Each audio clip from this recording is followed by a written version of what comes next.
Final exercise for our core on the first day of their training program progresses across it. We start off with the suspended crunch. Now, depending upon how you feel about your upper body strength, this can be done either from elbows or from hands. It's really up to you. So let's start this one off from our hands. The suspended crunch, put our hands out here. All we're going to do is assume a push-up position. Now, if you have a hard time with this, you may be able to regress it even further and just work on a prone plank from the ground until you can hold that for about 60 seconds. So here what we're going to do is lift our hips up nice and high, pulling our knees as close to our chest as we possibly can.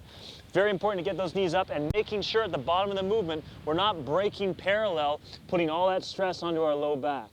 Now, the next progression from here is called the body saw. What we're going to do is move to our elbows and assume that same plank position. Again, head is up, hips are nice and high, legs are back. What we don't want to see is any sort of a sag through the movement here. If you break plane through your low back, it's going to translate a lot of stress into your lumbar spine. Really find it difficult. So if you feel pain at all there, just stop, rest, and we can take it from there. Now, the body saw looks like we're just going to have a small movement back and forth. You can see most of this movement is coming here from the shoulders. Randy's doing a good job keeping his hips nice and high.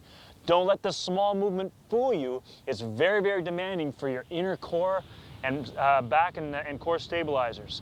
In the later progressions, what we want to see is a combination of those two movements. So we'll preload it with that body saw and then fire up into the suspended crunch. Up in like that.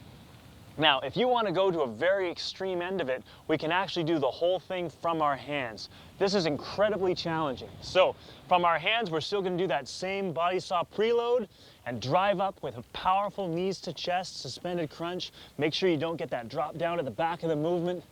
Very, very demanding, very, very effective. You're going to love this exercise, but get ready for it.